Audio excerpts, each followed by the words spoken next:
So hello students, welcome to CLAT next. हमारा online batch शुरू हो चुका है लीगल रीजनिंग के लिए। मैं हूं एडवोकेट आयुष मिश्रा। आप लोगों को लीगल रीजनिंग के लिए मैं यहां से गाइड करूंगा। सो बेसिकली क्लैट जो आपका लॉ एंट्रेंस एग्ज़ाम है, उसमें आपका अगर हम पैटर्न देखें और सिलेबस देखें तो उसमें सबसे पहले जो अगर हम देखें तो 120 क्वेश्चंस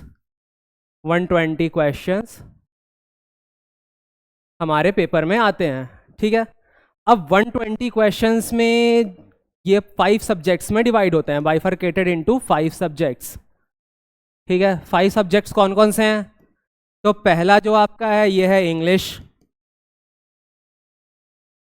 पहला आपका इंग्लिश हो गया। दूसरा जो है आपका वो है आपका लीगल रीजनिंग।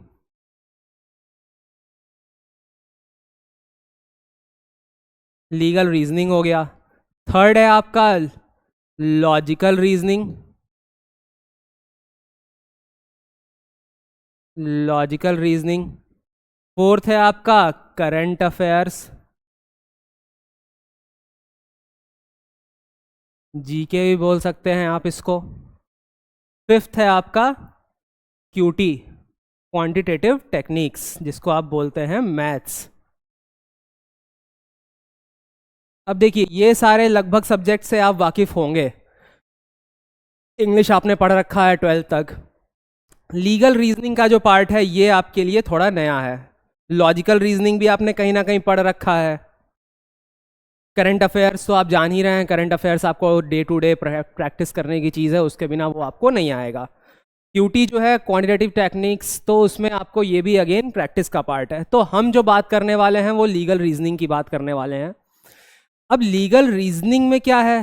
तो जैसे रीजनिंग का मतलब है कि किसी भी प्रॉब्लम को, उसके पीछे का कोई रीज़न है, उसको आइडेंटिफाई करके उस प्रॉब्लम्स को सॉल्व करना, राइट। तो क्लैट में बेसिकली हमारे जो क्वेश्चंस आते हैं वो पैराग्राफ फॉर्म में आते हैं। किस फॉर्म में आते हैं? पैराग्राफ फॉर्म में। पैरा में क्वेश्चन आएंगे। लेट सपोज आपको एक 2 से 5 पैराग्राफ तक का एक क्वेश्चन मिलेगा। ठीक है, छोटे पैराग्राफ होंगे, बहुत बड़े पैराग्राफ नहीं होंगे। तो 2 से 5 पैराग्राफ तक के आपको छोटे छोटे पैराग्राफ्स रहेंगे, उसमें आपको बेसिकली क्वेश्चंस रहेंगे। ठीक है, उस पैराग्राफ के बेसिस पे 4-5 क्वेश्चंस रहेंगे। 4-5 क्वेश्चंस में आपको क्या करना है कि उस पैराग्राफ को एनालाइज करना है और उसके रीजनिंग के बेसिस पे आपको क्वेश्चंस का आंसर करना है। ठीक है, सिंपल है, टेक्निकल नहीं है। अब जैसे मान लीजिए इंग्लिश में है, तो आपने स्कूल में पैराग्राफ सॉल्व किया होगा, जहाँ पे आपने देखा होगा कि भाई एक पैराग्राफ है, उसमें से आपको आंसर ढूंढने होते हैं एंड उसके बेसिस पे जो क्वेश्चंस दिए हुए हैं उन क्वेश्चंस को सॉल्व करना होता है, राइट। उसी तरीके से यहाँ पे है, पर यहाँ पे जो होगा आंसर आपको थ्योरेटिकल नहीं होगा, यहाँ पे आपको एमसीक्यू के फॉर्म में होगा। एमसीक्यू के फॉर्म में होगा, इसमें से राइट आंसर आपको ऑप्ट करना होगा, करेक्ट। अब उसके बाद हम देखते हैं कि भाई रीजनिंग जो है वो किन बेसिस पे होगी। जैसे अब मान लीजिए लॉजिकल रीजनिंग है, तो ये आपको अपना माइंड यहाँ पे अप्लाई करना है। यहाँ पे क्या उसमें पैटर्न है वो फॉलो कर रहे हैं आप, उसमें आपको एक सिमिलैरिटी देखनी है कि क्या पैटर्न है, आपको अपना माइंड का एप्लीकेशन करना है, आपको अपने स्वविवेक से करना है। लेकिन जो लीगल रीजनिंग का पार्ट है, इसमें आपको जो रीजनिंग एनालाइज करनी है वो लॉ के बेसिस पे करनी है कि आपको पैराग्राफ में क्या लॉ दिया हुआ है, राइट। आपको किस लॉ पे बेस्ड है पैराग्राफ, उस लॉ को एनालाइज करके और उसके बेसिस पे आपको क्वेश्चन सॉल्व करने हैं, करेक्ट। तो अब हम देखते हैं कि भाई लॉ को एनालाइज करना है तो क्या हमें लॉ को याद रखना पड़ेगा, पूरे लॉज हमें रटने पड़ेंगे, सेक्शंस याद रखने पड़ेंगे? तो नहीं, इसका आंसर है नो। हमें इसको एनालाइज नहीं करना पड़ेगा, हमें इसे रटना नहीं पड़ेगा, हमें सिर्फ इसे समझना है। ठीक है, हमारे यहाँ पे लॉज दिए हुए हैं, आपको लॉज को, कौन से लॉज को किस क्वेश्चन में अप्लाई करना है, ये हमारे लॉज दिए हुए हैं। ठीक है, जस्ट हम आपको यही हेल्प करेंगे कि हम आपको ये चीज़ें बताएंगे कि भाई ये लॉज का ऐसे एप्लीकेशन होना है, ये लॉ का ऐसे यूज़ होता है, इस लॉ को ऐसे इंटरप्रेट करना है। इसीलिए हम लीगल रीजनिंग पार्ट पढ़ते हैं। Simple simple, okay. So basically हम लॉज को एनालाइज करेंगे, लॉज को समझेंगे। ये लॉज अलग अलग टाइप के क्वेश्चंस जो हैं ये अलग अलग टाइप के लॉज पे बेस्ड हो सकते हैं। जैसे कि आपके आईपीसी हो गई, जो कि अब चेंज हो गया है, भारतीय न्याय संहिता आ गया है, पहले इंडियन पिनल कोड था। उसी तरीके से आपका कॉन्ट्रैक्ट लॉ हो गया, उसी तरीके से आपका टॉर्ट लॉ हो गया, उसी तरीके से आपका ट्रांसफर ऑफ प्रॉपर्टी लॉ हो गया, एटसेट्रा एटसेट्रा एटसेट्रा। तो ऐसे बहुत सारे लॉज हमारे पास हैं, बहुत सारे इन द सेंस की 10-12 हैं, घबराइए मत। 10-12 लॉज हैं हमारे पास, जिसमें कि वो भी आपको पूरा नहीं पढ़ना है, हमें बहुत बेसिक्स पढ़ना है, कॉन्सेप्ट पढ़ना है, ठीक है। तो हम देख लेते हैं, सबसे पहले जब हमें लॉ पढ़ना है तो हमें देखना पड़ेगा कि व्हाट इज लॉ। सबसे जो बेसिक क्वेश्चन है व्हाट इज लॉ, तो हम देख लेते हैं कि भाई लॉ क्या होता है।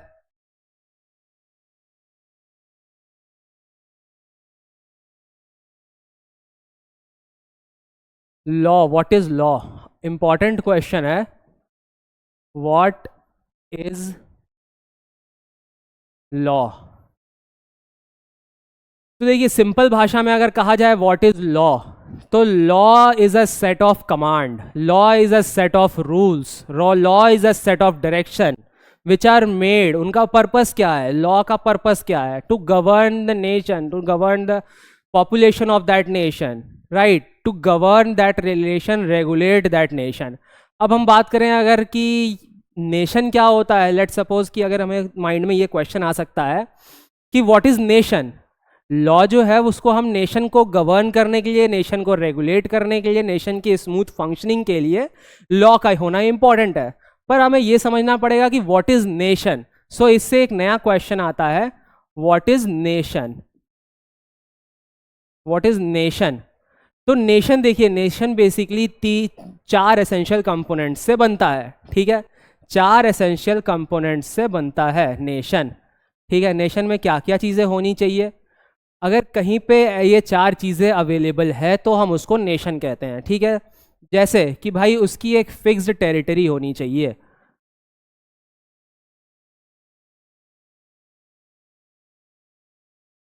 उसकी एक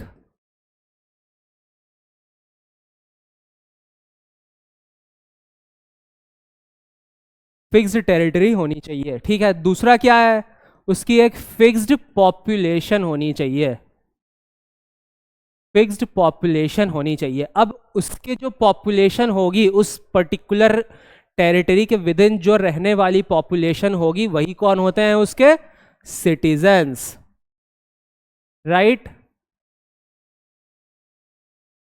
अब ऐसा नहीं है कि जितने भी लोग वहां पे रहते हैं वो सिटीजन रहते हैं, कुछ लोग बाहर से भी आकर के उस टेरिटरी में रह सकते हैं, तो हम उनको सिटीजन नहीं बोलेंगे। बेसिकली जो लोग उस टेरिटरी के ओरिजिनेटेड लोग हैं उनको हम सिटीजन बोलेंगे। तो हमारा पर्पस ये है कि वहां पे एक पॉपुलेशन होनी चाहिए। अगर एक फिक्स टेरिटरी है, सब कुछ है, वहां पे लोग ही नहीं है, तो आप किनको गवर्न करोगे, राइट, कौन कौन वहां पे फंक्शन करने वाला है। तो उसी तरीके से एक फिक्स पॉपुलेशन होनी चाहिए, फिक्स टेरिटरी होनी चाहिए, फिक्स पॉपुलेशन होनी चाहिए, सॉवरेन होने चाहिए, ठीक है, सॉवरेन होने चाहिए,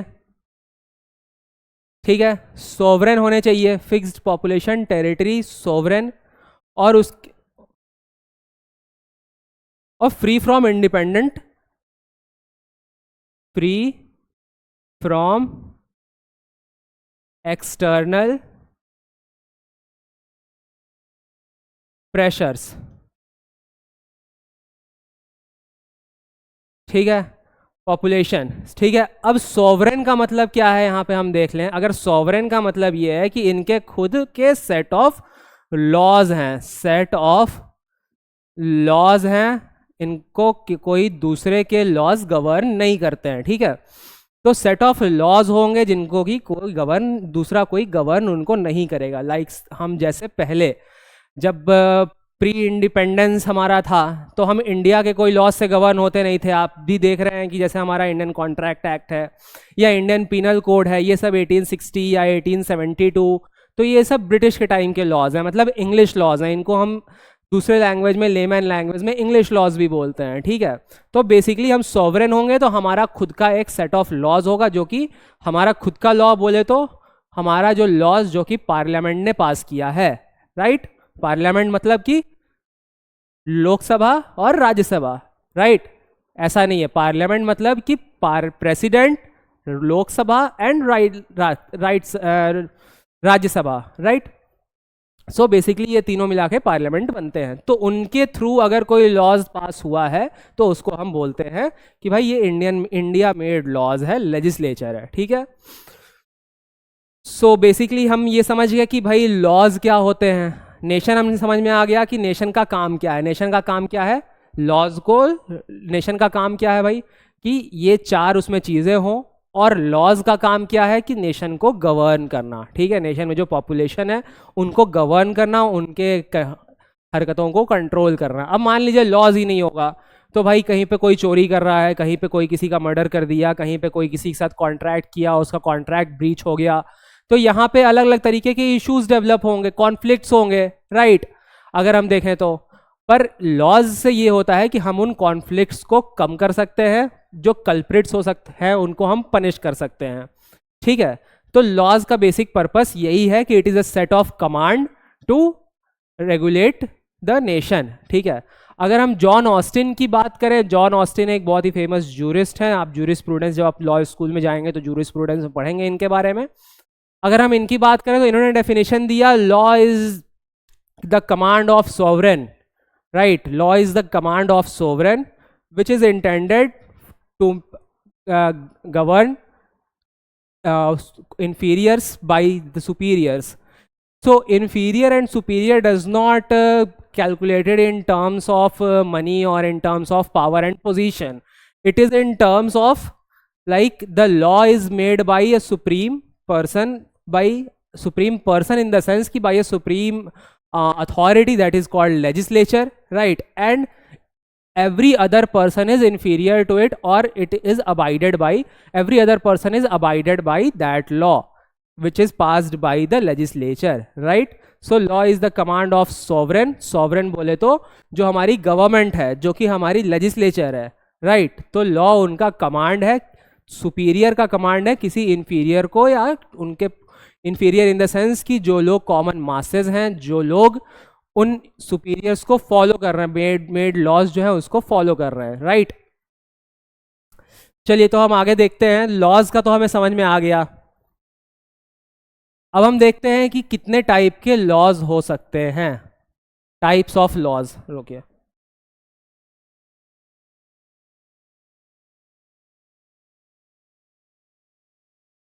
टाइप्स ऑफ लॉज, ठीक है। तो देखिए जनरली अगर हम लॉज को ब्रॉडली क्लासिफाई करें तो there are two types of laws. What are the two types of laws? अगर हम देखें तो एक है हमारा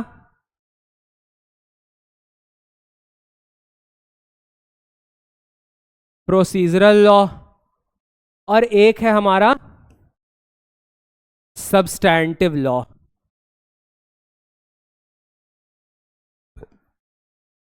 सब्सटैंटिव लॉ, सो बेसिकली प्रोसीजरल लॉ और सब्सटैंटिव लॉ। तो लॉज हमारे पास देखिए दो टाइप्स के हैं, प्रोसीजरल लॉज हैं, सब्सटैंटिव लॉ है। प्रोसीजरल लॉ आपको नाम से ही समझ में आ रहा होगा कि विच डिराइव्स और which describes some procedure, right.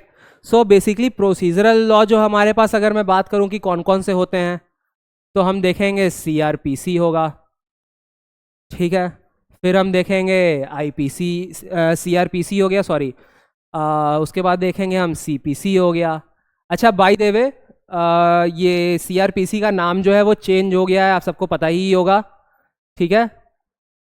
IPC का कौन से 3 लॉज के नाम चेंज हुए हैं? तो आईपीसी का नाम चेंज हुआ है, सीआरपीसी का नाम चेंज हुआ है, और एविडेंस एक्ट का नाम चेंज हुआ है। आईपीसी का नाम क्या हो गया है?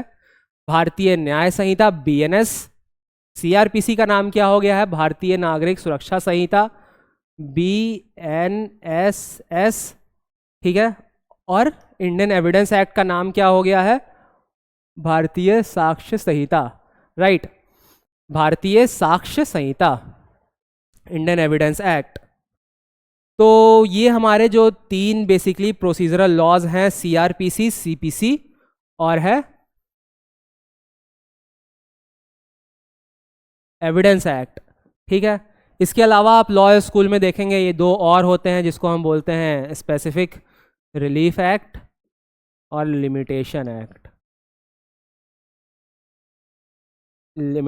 एक्ट, ठीक है। तो बेसिकली ये 5 हमारे पास प्रोसीजरल लॉज होते हैं। नेक्स्ट अगर हम देखेंगे सब्सटैंटिव लॉ में, तो सब्सटैंटिव लॉ, प्रोसीजरल लॉज का बेसिक मतलब क्या हुआ कि यहाँ पे लॉज को वो किस तरीके से अप्लाई करना है कोर्ट में, किस तरीके से लॉ का फंक्शनिंग होना है, किस तरीके से पुलिस वाले को एक्ट करना है, किस तरीके से पार्टीज को एक्ट करना है, राइट्स एंड लाइबिलिटीज उनकी क्या क्या है, वो सब चीज़ें प्रोसीजरल लॉज में बताई जाती है। ठीक है, उन राइट्स एंड लाइबिलिटीज को कैसे आपको इन्फोर्स करना है ये प्रोसीजरल लॉज में बताई जाती है। सब्सटैंटिव लॉज में क्या होता है, ये किसी भी एक्ट को डिफाइन करता है। ये किसी भी, अगर हम मान लीजिए हम आईपीसी की बात करते हैं तो ये आईपीसी में राइट्स एंड लाइबिलिटीज को डिफाइन करता है। अगर हम कॉन्ट्रैक्ट की बात करते हैं तो यहाँ पे ये पार्टीज की ऑब्लिगेशंस की बात करता है, राइट। तो अगर हम एग्जाम्पल देखें तो इसका एग्जाम्पल बीएनएस हो सकता है, जिसको हम आईपीसी बोल सकते हैं। ये हो सकता है कॉन्ट्रैक्ट लॉ हो सकता है, ये हो सकता है आपका टॉर्ट हो सकता है, ये आपका हो सकता है डाउरी प्रोहिबिशन एक्ट हो सकता है,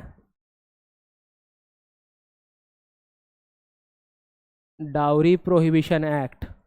ठीक है, तो बेसिकली इस तरीके से बहुत सारे लॉज हैं जिनको हम सब्सटैंटिव लॉज कहते हैं। आईपीसी हो गया, कॉन्ट्रैक्ट लॉ हो गया, टॉर्ट्स हो गया, उसी तरीके से आपका फैमिली लॉ है। तो यहाँ पे क्या बेसिकली मतलब ये है कि यहाँ पे आपके राइट्स एंड लायबिलिटीज डिफाइन किए हुए हैं। यहाँ पे अगर मान लीजिए मर्डर, व्हाट इज मर्डर, तो ये आपको कहाँ पता चलेगा, ये आपको प्रोसीजरल लॉ में नहीं पता चलेगा। मर्डर मतलब कि भाई डेफिनेशन क्या है उसका, कब मर्डर कहलाएगा, ठीक है, हम कब आइडेंटिफाई करेंगे कि कोई भी act is qualified to be declared as murder, तो ये हमको पता चलेगा आईपीसी से, मतलब कि बीएनएस से।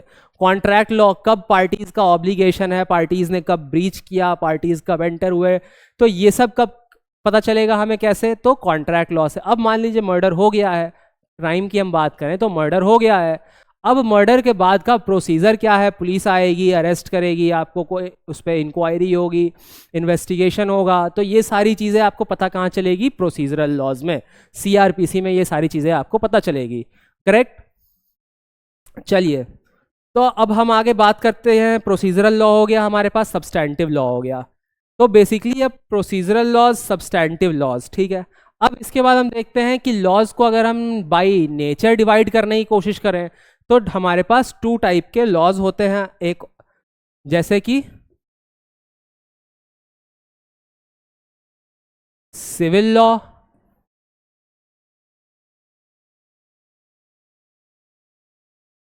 और क्रिमिनल लॉ, ठीक है।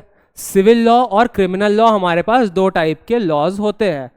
इनको सिविल लॉज मतलब कि भाई जहां पे कोई क्रिमिनल का मामला नहीं है, कोई क्राइम का मामला नहीं है, प्राइवेट नेचर का है, राइट, जहां पे आपको कोई पेनल पनिशमेंट्स नहीं होगी। तो यहाँ पे हम डिफरेंसेस देख लेते हैं सिविल लॉ और क्रिमिनल लॉ में। तो पहला तो हमने देखा कि ये प्राइवेट नेचर का होता है, इसको हम प्राइवेट लॉ भी कहते हैं, ठीक है। इसका है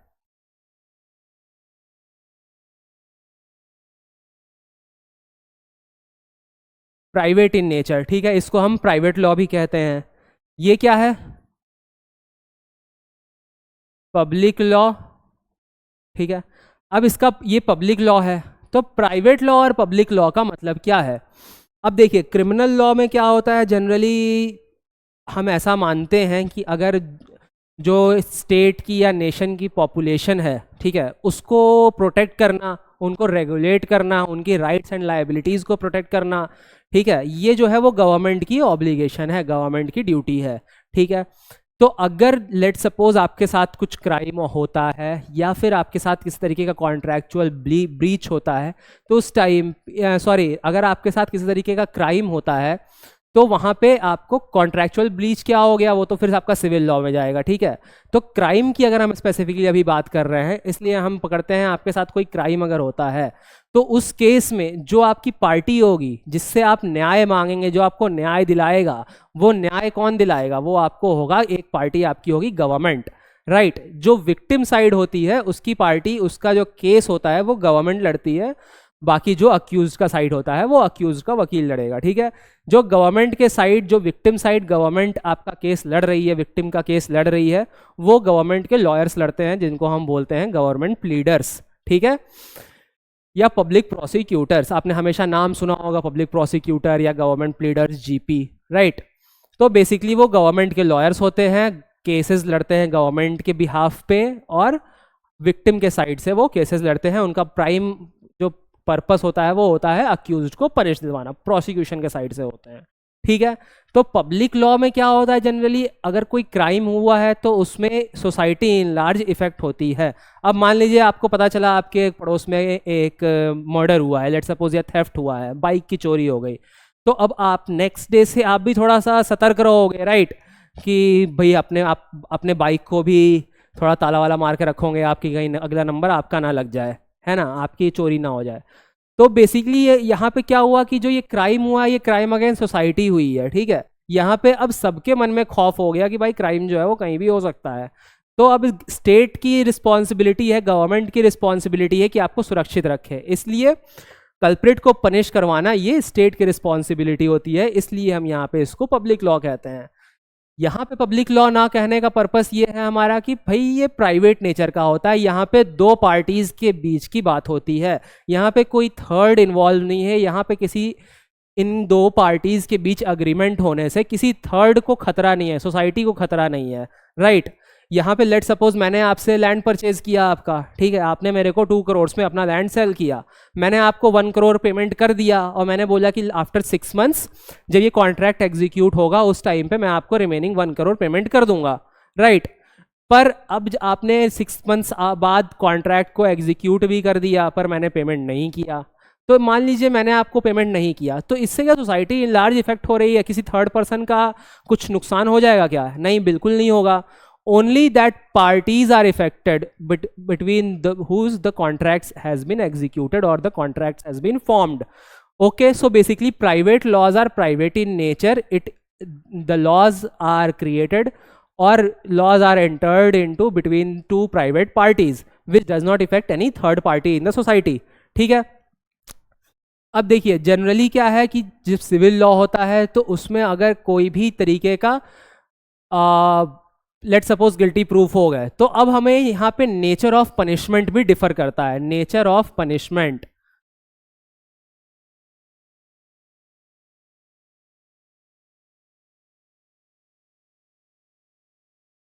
नेचर ऑफ पनिशमेंट, ठीक है। नेचर ऑफ पनिशमेंट क्या है, तो इसमें नेचर ऑफ पनिशमेंट में अगर हम देखें तो यहाँ पे पीनल पनिशमेंट्स नहीं होती है। क्यों नहीं होती है? अब मान लीजिए अगर कोई सिविल लॉ है, यहाँ पे आपका चेक बाउंस का केस है, मैंने आपसे चेक लिया 10 लाख रुपए का, ठीक है, आपने मेरे को चेक दिया, मैंने जाकर के चेक लगाया, आपका चेक बाउंस हो गया, तो अब मैं आपको जेल पहुंचा के क्या करूंगा? मेरा पैसा तो जेल जाने से आपके वापस आएगा नहीं, ठीक है।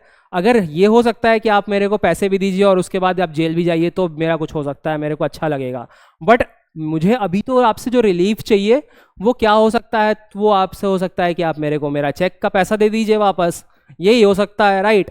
तो इसके लिए हम इंजंक्शन, जो यहाँ पे नेचर ऑफ पनिशमेंट होती है, इसके लिए हम इंजंक्शन और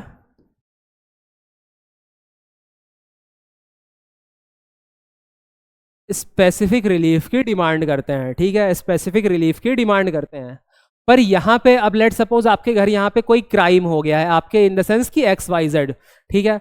अगर यहाँ पे कोई क्राइम हुआ है तो भाई अब वहाँ पे जो विक्टिम है वो क्या चाहेगा? विक्टिम तो यही चाहेगा कि भाई मेरे को जो क्राइम मेरे साथ हुआ है उसके लिए मुझे जस्टिस चाहिए। क्या कोई भी पैसा, कोई भी अमाउंट, किसी भी अमाउंट का चेक उसको जस्टिफाई कर सकता है, उस क्राइम को मिटिगेट कर सकता है? द आंसर इज नो, नहीं कर सकता है। क्यों नहीं कर सकता है? क्योंकि भाई यहाँ पे क्राइम हुआ है, क्राइम, क्रिमिनल जो अक्यूज्ड है उसको पनिशमेंट मिलनी चाहिए, तभी जाकर के जो विक्टिम है उसको जस्टिस मिलेगा, राइट। तो यहाँ पे हम देंगे पीनल पनिशमेंट्स,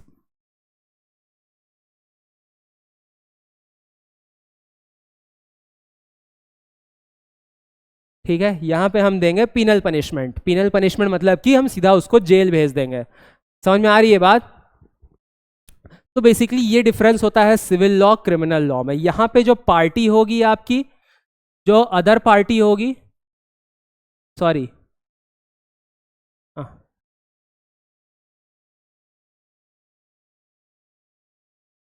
यहाँ पे जो अदर पार्टी होगी बिटवीन टू पार्टीज होगा ये, ठीक है। टू पार्टीज, यहाँ पे जो अदर पार्टी होगी that would be the GOVERNMENT, government. ठीक है, government would be the other party. यहाँ पे किसके साइड से होगी? प्रोसिक्यूशन के साइड से। ठीक है, आपकी नॉलेज के लिए बता देता हूँ कि भाई कभी भी जो केस होता है वो दो बेसिकली दो पार्टीज होते हैं। अगर कोई क्रिमिनल केस है तो एक साइड प्रोसिक्यूशन होगा, एक साइड जो आपका होगा डिफेंस होगा। ठीक है, प्रोसिक्यूशन का पर्पस क्या होता है? अक्यूज्ड को पनिश करवाना। डिफेंस का पर्पस क्या होता है? अपने बचाव में आर्ग्यूमेंट्स देना, अपने आप को बचाना। ठीक है, तो आपको ये समझ में आ गया सिविल लॉ और क्रिमिनल लॉज क्या क्या होते हैं। सिविल लॉज जहाँ पे आपको punishments in the form of injunction specific relief में दी जाती है, प्राइवेट इन नेचर होती है। ठीक है, पब्लिक लॉज या फिर क्रिमिनल लॉज जो कि पनिशमेंट आपको पीनल पनिशमेंट्स होती है, प्राइवेट इन नेचर नहीं होती है। गवर्नमेंट प्रोसिक्यूशन, यहाँ पे आपका एक साइड का जो पक्ष है वो गवर्नमेंट के थ्रू रिप्रेजेंट किया जाता है, यहाँ पे दोनों इंडिविजुअल पार्टीज होती है। एग्जाम्पल क्या है? अब एग्जाम्पल मान लीजिए आपका यहाँ पे पनिशमेंट्स किस में होगी, जैसे आईपीसी तो एकदम कॉमन एग्जाम्पल है ही। ठीक है, इसके बाद यहाँ पे मान लीजिए आपका एनडीपीएस हो गया, narcotics drugs and psychotropic substance. उसके बाद यहाँ पे आपका हो गया डाउरी एक्ट। ठीक है, यहाँ पे आपका हो गया पॉक्सो। ठीक है, तो इस तरीके से यहाँ पे आपके अदर लॉज भी हैं। ठीक है, यहाँ पे क्या है? कॉन्ट्रैक्ट। एग्जाम्पल देखें, कॉन्ट्रैक्ट, टॉर्ट, ट्रांसफर